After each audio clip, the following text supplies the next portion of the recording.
Hello friends, welcome to delta YouTube channel. આપણે next લેક્ચરમાં ધોરણ 7ના પૂર્ણાંક સંખ્યાના બેઝિક માહિતી વિશે આપણે બધો જ અભ્યાસ કરી લીધો છે કે પૂર્ણાંક સંખ્યા આપણા પ્રકરણમાં શું શું ભણવાનું આવશે. ફરી પાછું તમને એકવાર કહી દઉં કે આપણે એના સરવાળા, બાદબાકી, ગુણાકાર અને ભાગાકાર એ છે.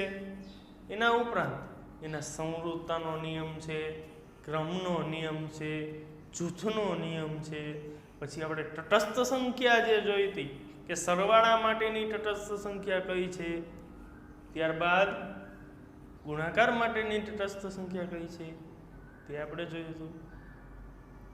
તો હવે આજે આપણે અંદર અભ્યાસ કરવાનો છે કે આ પ્રકરણમાં શું શું હશે. હવે કે આ પ્રકરણમાં આપણે જોવા જાય તો એક તો સાદુરૂપ પ્રકારના દાખલા હશે જે આપણે સ્વાધ્યાયમાં આપેલા જ છે.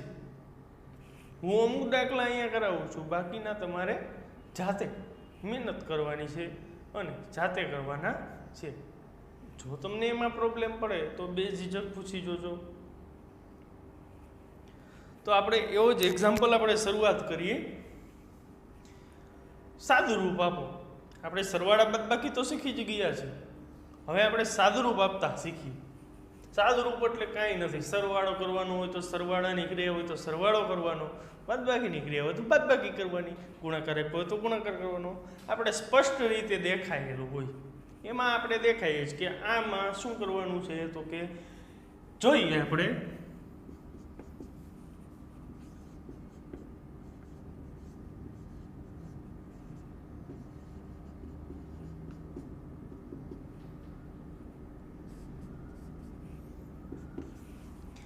એક એક્ઝામ્પલ લઈ.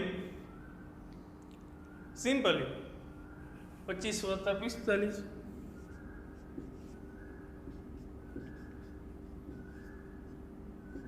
આ શું થયું?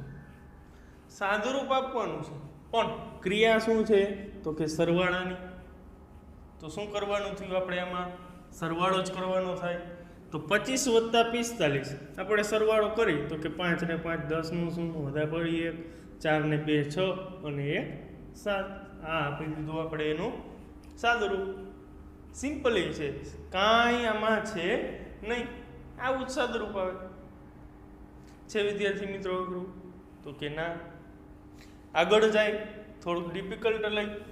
બીજું એક્ઝામ્પલ આપણે લઈ. તો હવે તમે વિચારો 25 પ્લસ છે, આપણે -25 કીધા હોય તો -25 + 45.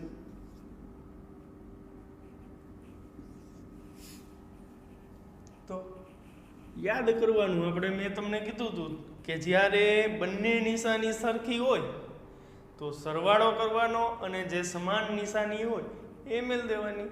અને જો નિશાની અસમાન હોય તો અસમાન ચિહ્ન હોય તો શું કરવાનું? તો કે મોટામાંથી નાની સંખ્યા બાદ કરી નાખવાની અને જે મોટી સંખ્યા હોય એની નિશાની મેળ દેવાની.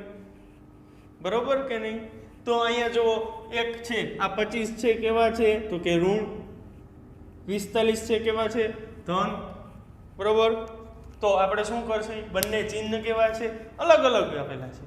તો આ 45 માંથી આપણે 25 ને બાદ કરશે, મોટી સંખ્યામાંથી નાની સંખ્યા બાદ કરશે. 5 માંથી 5 જાય તો 0 અને 4 માંથી 2 જાય તો 2. પરંતુ શું કીધું છે? મોટી સંખ્યાની ચિહ્ન. મોટી સંખ્યા કઈ છે તો કે 45. એનું ચિહ્ન શું છે તો કે પ્લસ. પ્લસ કંઈ આપણે દર્શાવી અથવા તો ના દર્શાવી કંઈ ફરક પડે નહીં. હવે વળી પાછું તમે વિચારો તો આ 25 ના 25 ને તો આપણે એમને રાખી. જો 45 માઇનસ કીધા હોય તો 45 જ ઋણ આપ્યા હોય તો આપણે શું કરવું? તો કે આપણે આમાં જેમ કર્યું હતું એમાં જ રીતે બંને નિશાની કેવી છે કે અલગ અલગ છે ને, અલગ અલગ. તો કે આ ધન છે 25 છે અને આ 45 છે આપણે કેવા છે? ઋણ. મોટામાંથી નાનું બાદ કરી નાખો. આપણે અહીંયા મળ્યું બાદ બાકી કેટલી છે તો કે 20, બરોબર છે. હવે કેવી તો કે મોટાની નિશાની તો કે 45 મોટા છે એટલે એની નિશાની માઇનસ -20. એનો જવાબ છે કઈ મિત્રો? કંઈ જ આમાં અટપટું છે નહીં, બધું જ કેવું છે સહેલું. નિશાનીના તમને નિયમ જ કીધા તમે કે બંને નિશાની જો સરખી હોય અને ગુણાકારમાં હોય, આ કાઉન્સ છે એ આ વચ્ચે ગુણાકાર દર્શાવે છે, +1 ગુણ્યા -45, બરોબર છે. જો બંને નિશાની સરખી હોય તો પ્લસ થઈ જાય અને જો અલગ અલગ હોય તો માઇનસ થઈ જાય. આ આપણે ગુણાકાર માટેના નિશાનીના નિયમો કીધા હતા. અહીંયા શું છે તો કે વત્તે ઓછે, ક્યાં ગયા વત્તે ઓછે ઓછા, તો આનું સ્ટેપ શું આવશે તો કે 45 ઓછા 25 ઓછા 45 બરાબર 45 માંથી 25 બાદ કરો ઓછા 20. ક્લિયર? તો આમાં છે નવીન કાંઈ તો કે નહીં, બરોબર. હવે આગળ જો તમને બીજું કે બંને માઇનસ આપ્યા હોય તો આમાં બંને પ્લસ હતા, આમાં 25 માઇનસ હતા, આપણે અહીંયા 45 માઇનસ થયા. હવે જો બંને માઇનસ આપ્યા હોય તો આવી રીતના હોય તો -25 વત્તા -45. આનું સાદું રૂપ આપો તો આનું સાદું રૂપ આપણે કેવી રીતના આપશી તો કે -25 ના -25 એમના નિશાનીમાં જો વત્તે ઓછે શું થશે -45. બંને કેવા છે? આ -45 આ -25. નિશાની કેવી? સમાન નિશાની. શું કરવાનું? સરવાળો કરવાનો. યાદ રાખજો, એ વાક્ય ભૂલતા નહીં. સમાન નિશાની સરવાળો થાય અને જો અસમાન નિશાની હોય તો આપણે શું કરશી? બાદબાકી કરશી. બરોબર છે મિત્રો? તો આ સમાન નિશાની છે, સરવાળો કરો 25 વત્તા 45 કેટલા મળશે આપણે? 70. પણ સમાન નિશાની હોય એ જ મેળવવાની, -70. આ છે સાદું, આમાં કાંઈ છે નહીં. જો તમને આ આવડી જાય તો તમને બધું જ આવડી જાય. આ સાદું રૂપ છે. આમાં બે આપણે અત્યાર સુધી જોયા હતા કે 25 ને 45 ને આ બે જ છે.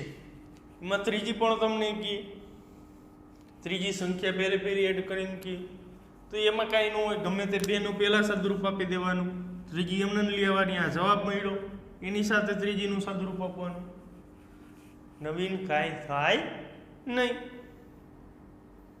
બરોબર.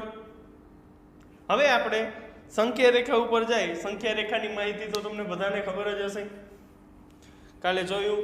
તો સંખ્યા રેખામાં આપણે જોયું હતું કે વચ્ચોવચ આપણે શૂન્યને રાખેલો હતો સંખ્યા રેખામાં. હવે શૂન્યથી બધી જ મોટી સંખ્યા કઈ? ધન સંખ્યા છે એ કેવી છે? બધી જ શૂન્યથી મોટી, અને ઋણ સંખ્યા છે એ બધી જ છે શૂન્યથી નાની. એટલા જ માટે ધન સંખ્યા છે એ શૂન્યની કઈ બાજુ છે? જમણી બાજુ છે, અને ઋણ બધી છે એ શૂન્યની ડાબી બાજુએ આવેલી છે. જેમ જેમ આપણે જમણી બાજુએ જાય, શૂન્યની જમણી બાજુએ જાય, એમ એમ આપણે મોટી સંખ્યા મળતી જાય, અને જેમ જેમ ડાબી બાજુએ જાય એમ એમ આપણે નાની સંખ્યા મળે. બરોબર. તો આના ઉપરથી આપણે ચડતો ક્રમ અને ઉતરતો ક્રમ એક પછી એક પગથિયા ચડવાના. પહેલું પગથિયું, બીજું પગથિયું, ત્રીજું પગથિયું, એના પછીનું ચોથું પગથિયું. પગથિયા સ્ટેપ બાય સ્ટેપ આગળ ઉપર ચડો. તો પેલા નાની સંખ્યા, ચડતો ક્રમ, નાની સંખ્યા, એનાથી મોટી, એનાથી મોટી, એનાથી મોટી, છેલ્લે સૌથી મોટી સંખ્યા મેળવવાની. ઉતરતો ક્રમ, પેલા ઉપલું પગથિયું, એનાથી નીચલું, એનાથી નીચેનું, એનાથી નીચેનું, સૌથી નાનું, એને કહેવાય આપણે ઉતરતો ક્રમ. છેલ્લે સૌથી નાનું આવી જાય. ચડતો ક્રમ અને ઉતરતો ક્રમ એકબીજાનું કેવું છે? ઉલટું થયું. ચડતા ક્રમમાં પહેલા શરૂઆતમાં નાની સંખ્યા આવે. એનું એક્ઝામ્પલ લઈ, એક આપણે એક્ઝામ્પલ લઈ એને આપણે ચડતા ક્રમ અને ઉતરતા ક્રમમાં ગોઠવી. બરોબર છે? તો -6, 4, 0, -2 અને 8. આને આપણે આ સંખ્યા છે -6, 4, 0, -2 અને 8 આ બધી જ સંખ્યા પાંચે પાંચ સંખ્યાને આપણે ચડતા ક્રમ અને ઉતરતા ક્રમમાં ગોઠવશી. ચડતો ક્રમ અને આવશે ઉતરતો ક્રમ.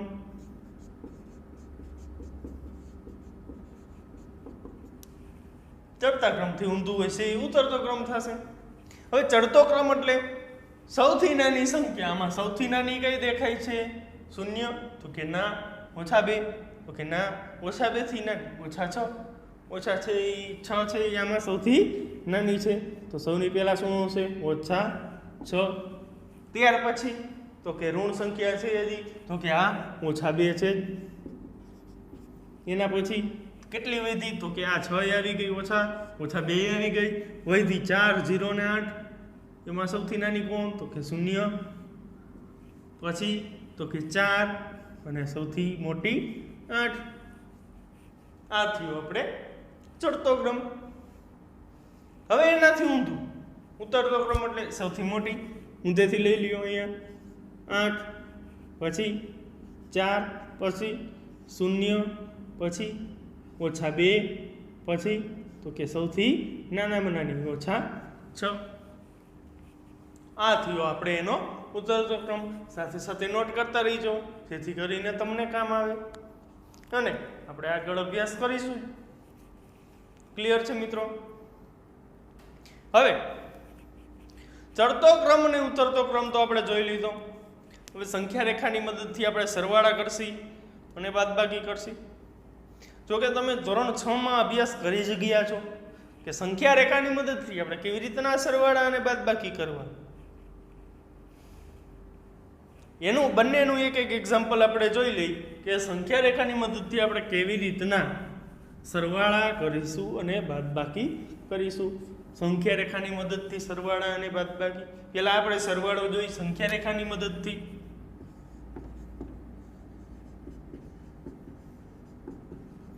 સંખ્યા રેખાની મદદથી સરવાળો કરો.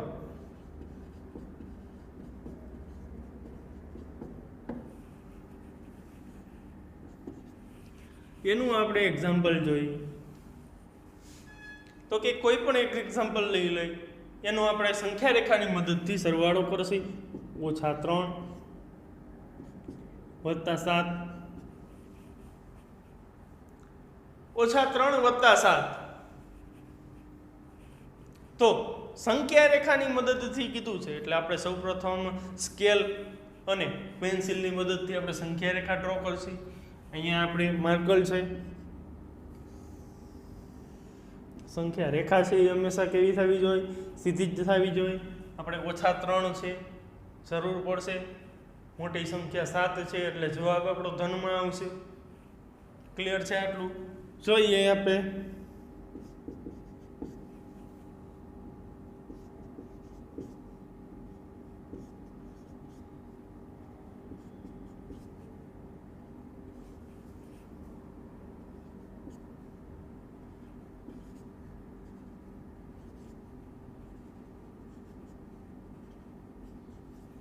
આ આપણી સંખ્યા રેખા થઈ. હવે સંખ્યા રેખામાં શું આપણે જોવાનું? તો કે કેવી સંખ્યા ઉમેરવાની છે? ધન સંખ્યા ઉમેરવાની છે કે ઋણ સંખ્યા? બરોબર છે. જો ધન સંખ્યા ઉમેરવાની હોય તો આપણે જમણી બાજુ પાછળ જેટલા એકમ આવ્યા એટલા એકમ જાશું, અને જો ઋણ સંખ્યા ઉમેરવાની હોય તો પાછળ જેટલા એકમ હોય એટલા એકમ આપણે ડાબી બાજુ જાશું. બે વસ્તુ યાદ રાખજો ઉમેરવો સરવાળો કરવામાં. મિત્રો જો ધન સંખ્યા આપણે ઉમેરવાની હોય તો આપેલ એકમ અંતર જમણી બાજુ જવું પડે, અને જો ઋણ સંખ્યા ઉમેરવાની હોય તો આપેલ એકમ અંતર ડાબી બાજુ જવું પડે. નોટ કરી લેજો. તો આપણે શરૂઆતમાં ક્યાં છે? આપણી ગાડી ક્યાં ઊભી છે? તો કે -3 ઉપર. આપણી ગાડી અહીંયા ઊભી છે -3. દેખાય છે સંખ્યા રેખામાં? -3 ને આપણે નિરૂપણ કરી લીધા. હવે કેવી સંખ્યા ઉમેરવાની છે? આ તો ઉમેરવાની નિશાની પ્લસ. કેવી સંખ્યા છે? તો કે 7 ઉમેરવાના છે. તો કે 7 એકમ અંતર કઈ બાજુ? તો કે જમણી બાજુ ધન સંખ્યા છે જમણી બાજુ ખસવું પડે તો -3 થી ચાલુ કરવાનું. 1 2 3 4 5 6 અને 7. આપણો જવાબ મળી ગયો. આપણે શું આવ્યું તો કે 4. તો તેથી -3 + 7 બરાબર જવાબ શું મળ્યો 4. બરોબર. આ તો સરવાળો સાવ સિમ્પલ છે. અહીંયા આપણે ઊભા છે ક્યાં તો કે -3. ત્યાંથી કેટલા અંતર જવાનું, કઈ બાજુ તો કે જમણી બાજુ જવું પડશે. કેટલા એકમ અંતર તો કે 7 એકમ અંતર. જો તમને ના ખબર પડે તો અહીંયા લખી નખાય કે અહીં ધન પૂર્ણાંક ઉમેરવાનો હોવાથી ક્યાંથી છે તો કે -3 થી 7 એકમ અંતર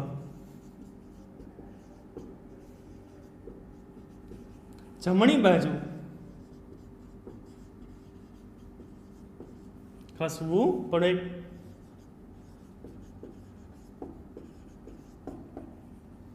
તેથી આપણે કહીશા -3 + 7 બરાબર આપણો જવાબ શું મળ્યો તો કે 4.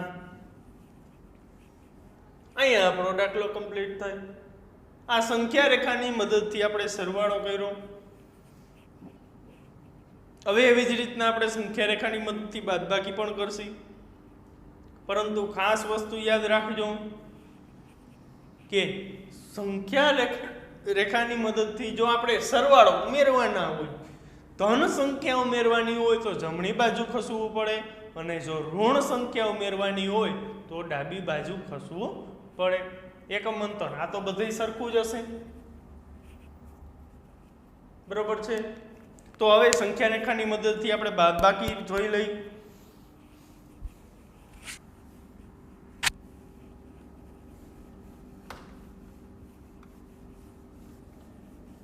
તો બાદબાકીમાં પણ બે વસ્તુ આપણે આમાં સરવાળામાં કેમ કે ધન સંખ્યા ઉમેરતા અને ઋણ સંખ્યા ઉમેરતા, એવી જ રીતના આપણે બાદબાકીમાં પણ ધન સંખ્યા બાદ કરશી અને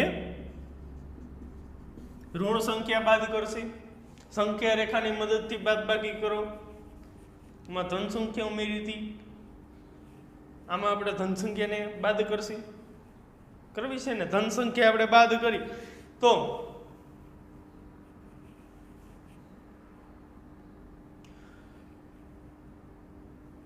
હવે જો ધન સંખ્યા બાદ કરવાની હોય તો આપણે આપેલ એકમ અંતર ડાબી બાજુ ખસવું પડે. ઉમેરવામાં જમણી બાજુ જતા, પરંતુ બાદ કરવામાં એનાથી ઊંધું ડાબી બાજુ જવાનું, અને ઋણ સંખ્યા બાદ કરવાની હોય તો જમણી બાજુ જવાનું. બરોબર, આપણે ક્લિયર આટલું? તો હવે આપણે બાદ કરીએ.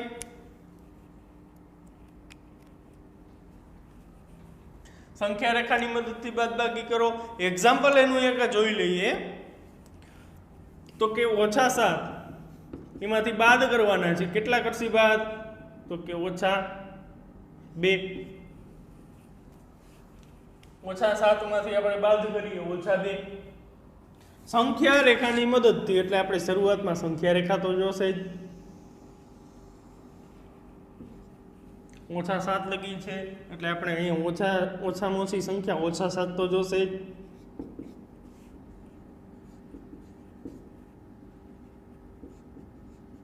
આ બંનેનું અંતર કેવું રાખવાનું? બને ત્યાં સુધી સરખું રાખવાનું.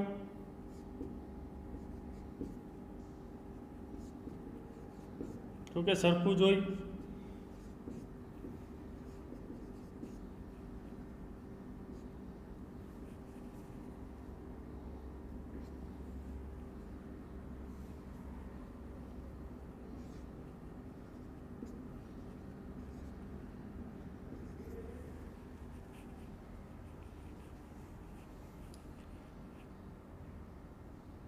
આપણે શું કીધું હતું?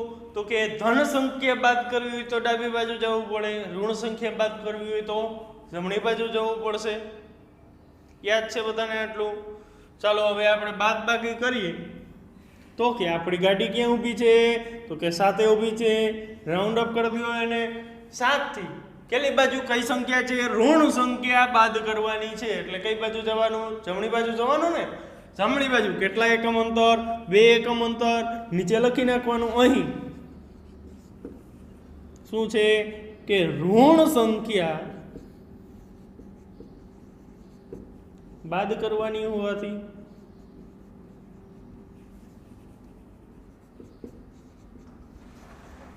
શું છે તો કે -7 થી 2 એકમ અંતર. એકમ અંતર હંમેશા ધન જ હોય. કઈ બાજુ ખસી? જમણી બાજુ ખસવું પડે.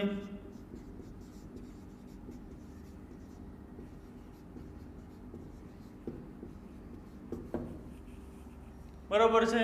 તો -7 આપણે છે 2 એકમ અંતર જમણી બાજુ ખસો. 1 અને 2 આપણો જવાબ મળ્યો -5. નીચે લખી નાખો. તેથી -7 -2 બરાબર શું જવાબ મળશે?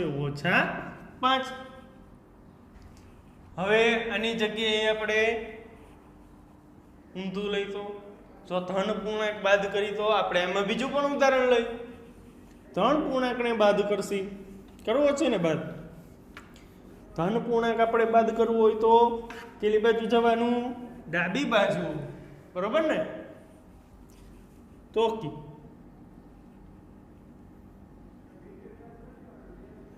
2 માંથી આપણે બાદ કરવા છે. કેટલા બાદ કરશી? 2 માંથી 5 બાદ કરવા છે. 2 માંથી કેટલા બાદ કરશી આપણે? 5. સંખ્યા રેખાની મદદથી 5 કેટલા છે? 5 કેવા છે? ધન જ છે. તો સૌપ્રથમ આપણે સંખ્યા રેખા દોરશી.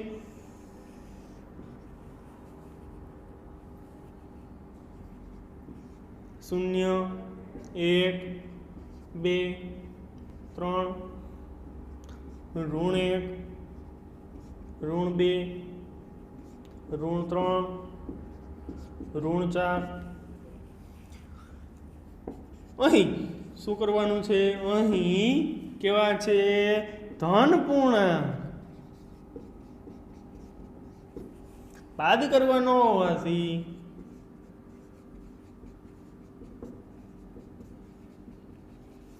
ક્યાંથી છે? તો કે 2 થી 5 એકમ અંતર. કઈ બાજુ? તો કે ડાબી બાજુ. ધન પૂર્ણાંક બાદ કરવાનો છે એટલે ડાબી બાજુ ખસવું પડે.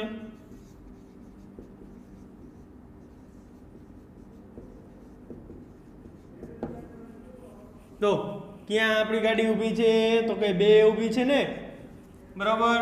હવે 2 થી 5 એકમ અંતર ડાબી બાજુ ખસજો.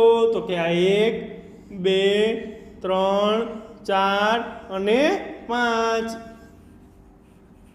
1 2 3 4 અને 5. તો આપણે જવાબ શું મળ્યો? તો કે -3. તો આપણો તેથી 2 - 5 બરાબર -3. તો આ તું સંખ્યા રેખાની મદદથી સરવાળો અને બાદબાકી. તો આ સંખ્યા રેખાની મદદથી સરવાળા અને બાદબાકી તમને બધાને સમજાઈ જ ગયા હશે. અને હજી આવા ઉદાહરણ આપણે ટેક્સ્ટ બુકના સ્વાધ્યાયમાં પણ છે અને પ્રેક્ટિસ વર્કમાં પણ છે. તમે જાતે પણ કરી શકો એવા છે. આની વધુમાં વધુ તમે પ્રેક્ટિસ કરો જેથી કરીને આપણે ભૂલાય નહીં.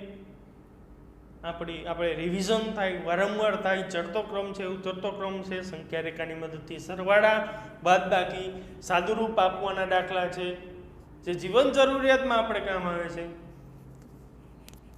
નેક્સ્ટ લેક્ચરમાં આપણે કોયડા જોશી. 2-3 કોયડા આપણે ઉકેલશી. બરોબર છે? તમને બધાને આ સમજાય જ ગયું હશે. જો તમને કંઈક તકલીફ પડી હોય તો કમેન્ટ બોક્સમાં કમેન્ટ કરજો જેથી કરીને તમારા બધા જ પ્રશ્નોનું સોલ્યુશન થઈ જાય. Thank you very much.